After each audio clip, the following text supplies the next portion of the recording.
Hello, my name is Kevin.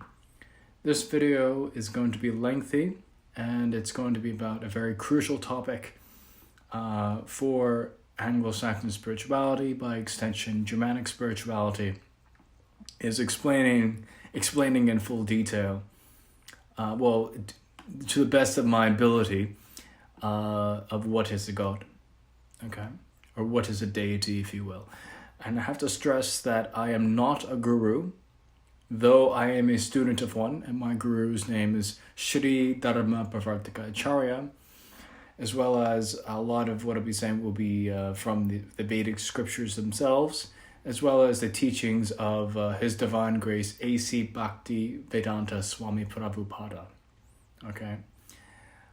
This topic of itself needs to be talked at great length because unfortunately you have all sorts of ideas, going around among pagan groups, if you will, whether it's Germanic or Celtic or what have you. They have all sorts of ideas what they think is what a deity is and what a deity isn't. But this is my attempt to explain what a deity is, okay, to the best of my ability. Of course, anyway, I'm rambling, but let's get right into it, okay? All right. What is a god? A god, or deity, if you will, is a metaphysical personality.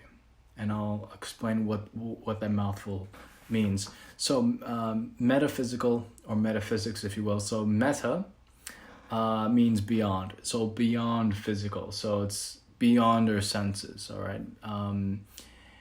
So to explain metaphysics in an easy example, let's say you have a glass of water. You put salt in that glass of water. You walk away for a bit, and then you come back. You can't see the salt, but you know it's there. In the same way, if you were to drink from one side of the glass, you can taste the salt, but you still can't see it because you know it's there.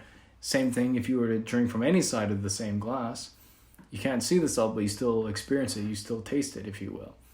So, what about the Earth? Well, our planet Earth. Earth herself is a goddess, and the planet that we live on, that's her body, right? So, but moving on. So, and to go into personality. Well, as human beings, we have personality, right? And if we as human beings have personality, why would a deity be less than that?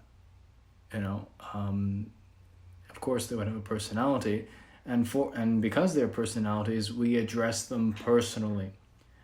That's why they have names, or many. More than one name.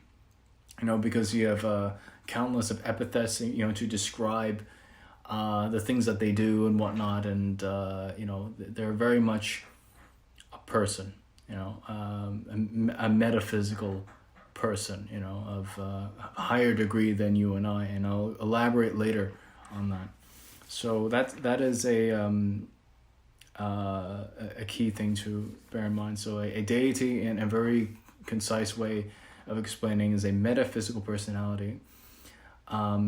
Just to give an example of like something, beyond our senses, right? Like we all know, for example, you can't see goodness. You can't like pick up a little thing, oh, this is goodness right here. No, of course, you can't see goodness, but it's out there. In the same way for love, we all know about love. We know it's out there, just to drive in the point, because this stuff is not easy to understand, and that's understandable. A lot of this stuff is not easy to understand. It takes a lot of patience and sincerity to get into this stuff and really grasp what is meant by this stuff. And that's why one needs a guru.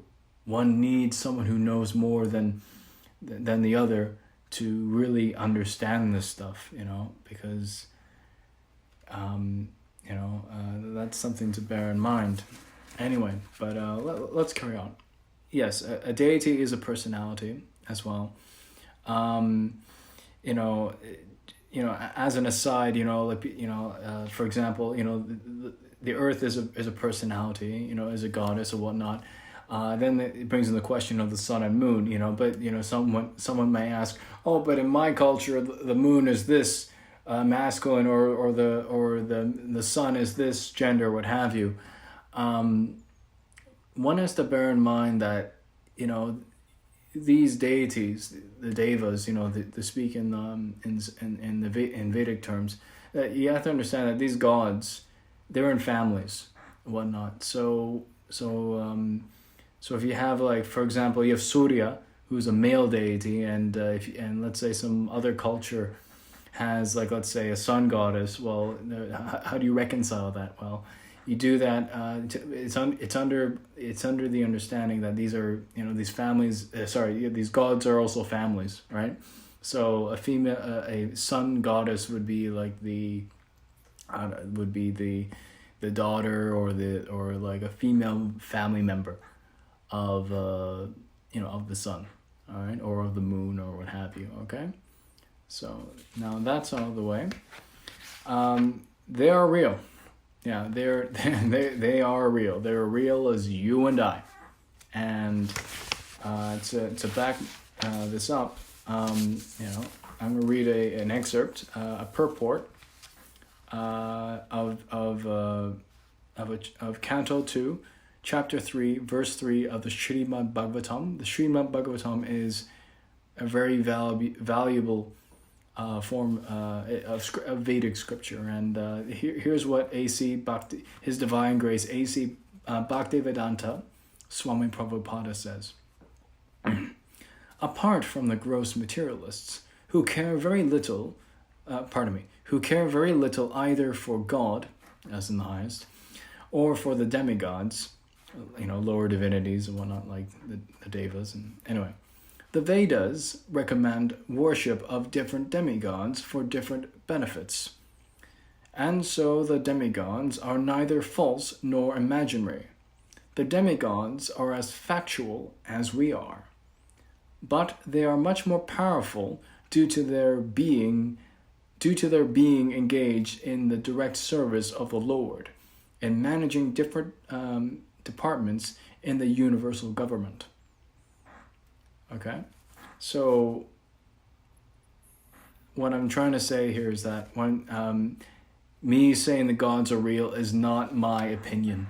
All right, here we have an authority, a spiritual authority, saying the same thing. That's how you know when you're dealing with someone who's legitimate, by what they say is backed up by someone who's an authority from the past, or the scriptures themselves.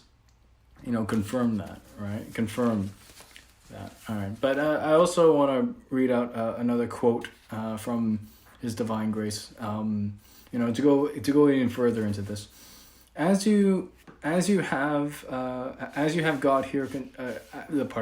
As you have God controller here, some departmental director of this department, director of that department. Similarly, why don't you think this cosmic manifestation? There is a great brain behind it, and there are different directors, and there is management. People do not accept it. Nature. What do you mean by nature? Such nice things, such wonderful things are going on automatically without any control, you see? That's something to bear in mind, that the way this is meant to be understood, that all the demigods, they all worship the highest, the Supreme Lord, and that and everything they do is under the superintendence of the Supreme Lord and whatnot. I mean, I'll go a little more deeper into that, because thing is, the key thing to understand, another topic, is that what is now that I've established what is a deity and whatnot, and the fact that they're real and whatnot, this begs the question of what's the relationship between us as human beings and the gods, really. Well, the relationship is that well, it's definitely not equal because the deities, as mentioned earlier, the gods are much more powerful than you and I. But to be very direct, to be very clear on what that relationship is, I'm going to read from the Rig Veda of Mandala 1, Hymn 1, 9th verse, and it says, "Be to us easy of approach, even as a father to a son. Agni, be with us for our weal." So, here you have it. In the oldest of the Vedic scriptures, we have it, "Be to us of approach, even as a father to his son. Agni, be with us for our weal." And those of you who don't know, Agni is the fire god, if you will.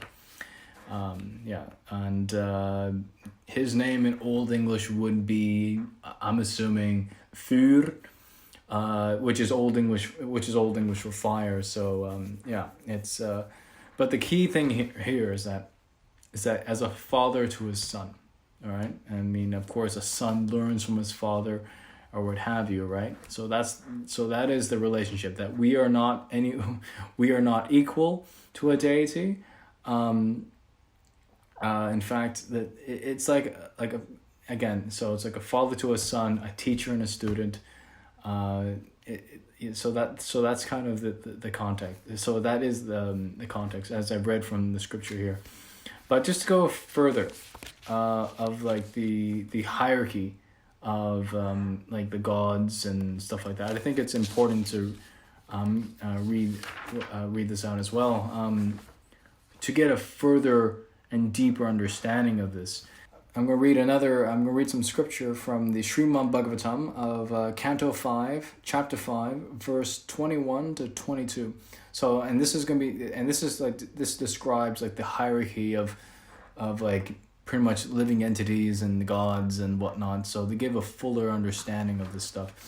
So, of the two energies manifest, spirit and dull matter, beings possessing living force, vegetables, grass, trees, and plants, are superior to dull matter, stone, earth, etc. Superior to non-moving plants and vegetables are worms and snakes, which can move. Superior to worms and snakes are animals that have developed intelligence. Superior to animals are human beings. And superior to human beings are ghosts, because they have no material bodies. Superior to ghosts are the Gandharvas, and superior to them are the Siddhas. Superior to the Siddhas are the Kinnaras, and superior to them are the Asuras. Superior to the Asuras are the demigods, and of the demigods, Indra, the king of heaven, is supreme. Superior to Indra are the direct sons of Lord Brahma, sons like King Daksha. And supreme among Brahma's sons is Lord Shiva. Since Lord Shiva is the son of Lord Brahma, Brahma is considered superior. But Brahma is also subordinate to me, the Supreme Personality of Godhead, because I am inclined to the Brahmanas, and the Brahmanas are the best of all. So, from this, it's very clear from the scripture that there are even divinities superior to the gods, superior to the devas, if you will. As I read here, or whatnot. Because the thing is, with Dharma, with Aiwa, Aiwa being the Old English attempt to express Dharma, is that there is hierarchy. All right, and I know this is a little off topic, but this needs to be said, that there is hierarchy, but it's in the context that the person above you is inspiration, the person by your side is your friend, and the person below you have compassion and you help.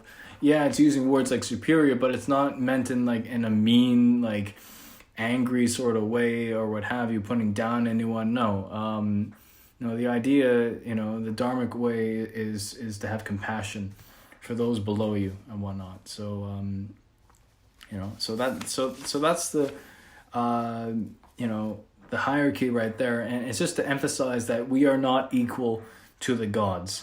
And the thing is with the gods themselves, they have their own free will and their own desires, and because, again, their personalities and whatnot. It's also important to point out that they're not eternal, as some would like to say, but they live for thousands of years.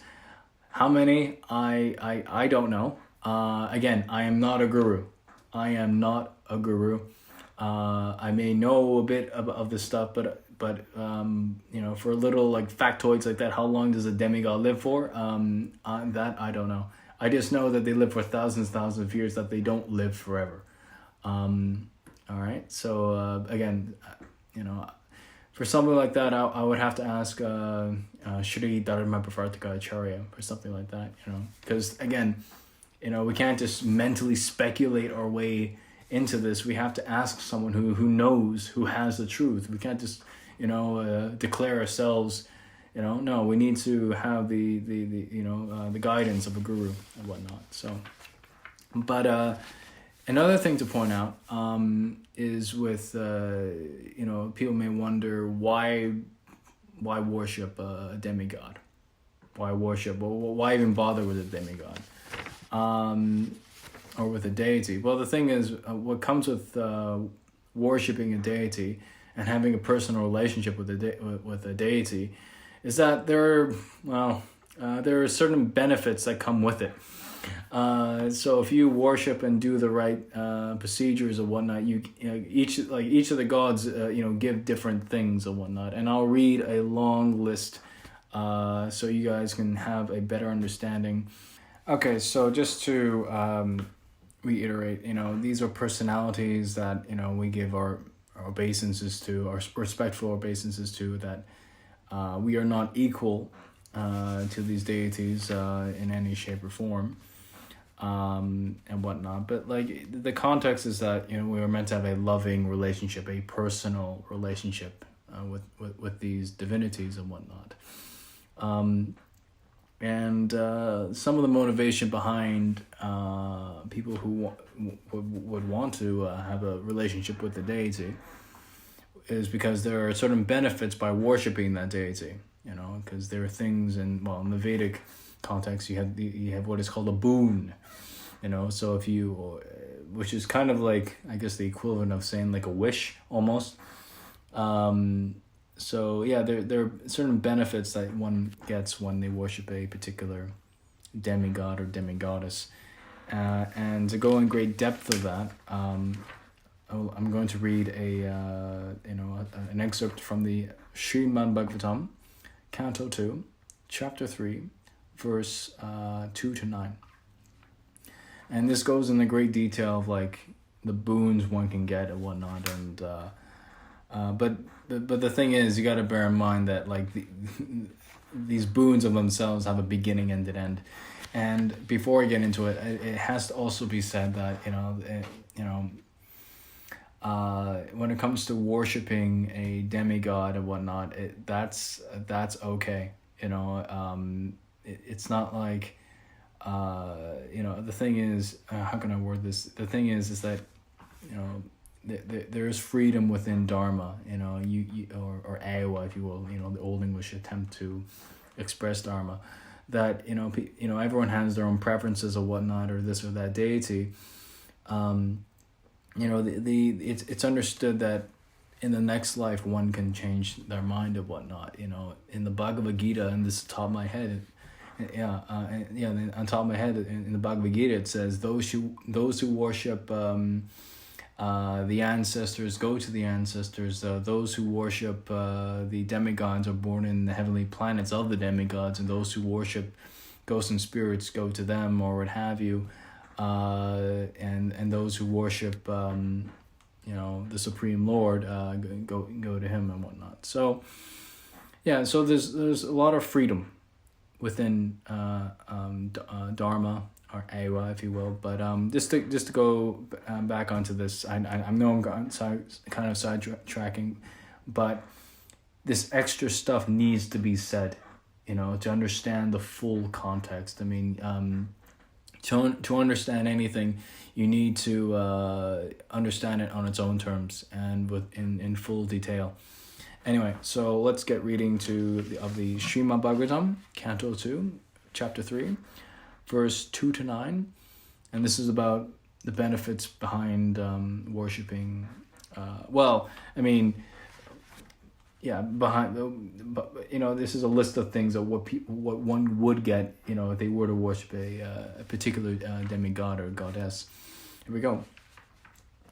One who desires to be absorbed in the impersonal Brahma Jyoti effulgence should worship the master of the Vedas, Lord Brahma or Prahaspati, the learned priest.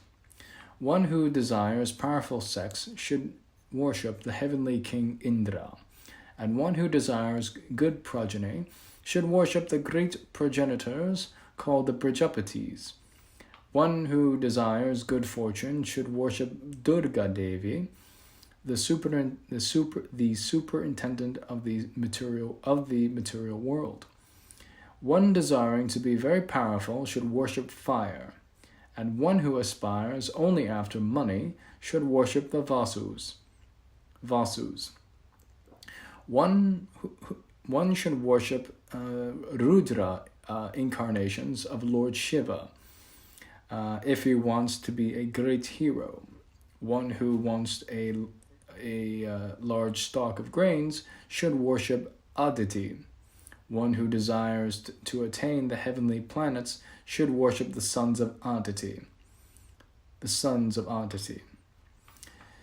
One who desires a worldly kingdom should worship Vishvadeva, and one who wants to be popular with the general mass of population should worship the Sadhya demigod. One who desires a long span of life should worship the demigods known as the Ashvini Kumaras. And a person desiring a strongly built body should worship the earth. One who desires stability in his post should worship the horizon and the earth combined. One who desires to be beautiful should worship the beautiful residents of the Gandharva planet. And one who desires a good wife should worship the Apsaras and the Urvashi society of girls of the heavenly kingdom. One who desires domination over others should worship Lord Brahma, the head of the universe. One who desires tangible fame should worship the personality of Godhead. And one who desires a good bank balance should worship the demigod Varuna. And if one desires to be a greatly learned man, he should worship Lord Shiva. And if one desires a good marital relation, he should worship the chaste goddess Uma. Worship the chaste goddess Uma, the wife of Lord Shiva. One should worship Lord Vishnu or his devotee for spiritual advancement in knowledge, and for protection of heredity and advancement of a dynasty. One should worship advancement of a dynasty. One should worship the various demigods. One who desires domination over a kingdom or an empire should worship the Manus. One who desires victory over an enemy should worship the demons. And one who desires sense gratification should worship the moon. But one who desires nothing of material enjoyment should worship the Supreme Personality of Godhead. There you go. So the whole point of me reading this is to show that yes, there are benefits, there are material benefits that come from worshiping a particular demigod or demigoddess.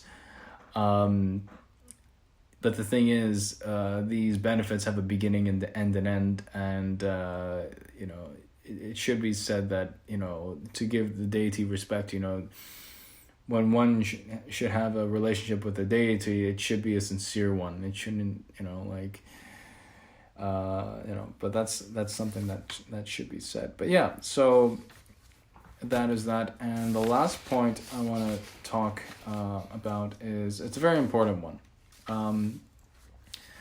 People have this idea that, oh, we should imitate the gods or whatnot, and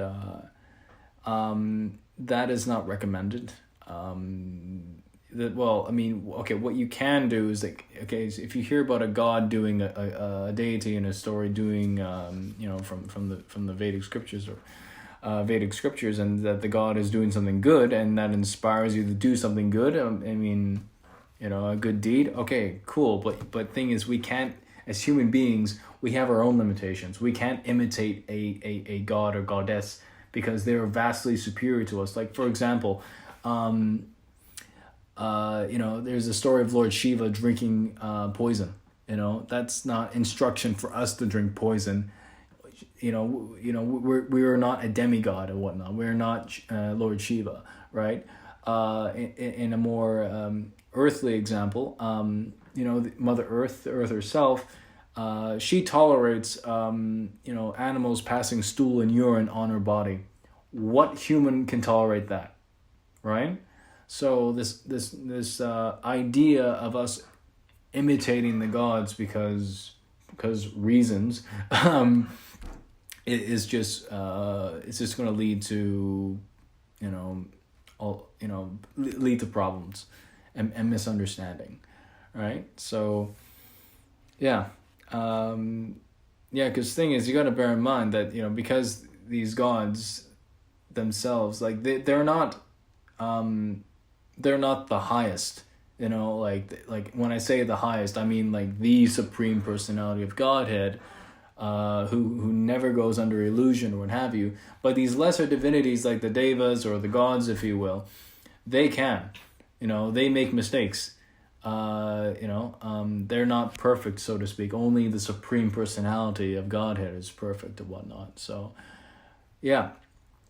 so that is it for this video. It's a very lengthy, very in-depth video about what is a divinity. What is a god? I hope you guys liked this. This is my attempt at explaining this. Please let me know what you think of my attempt at explaining this. Again, I'm not a guru.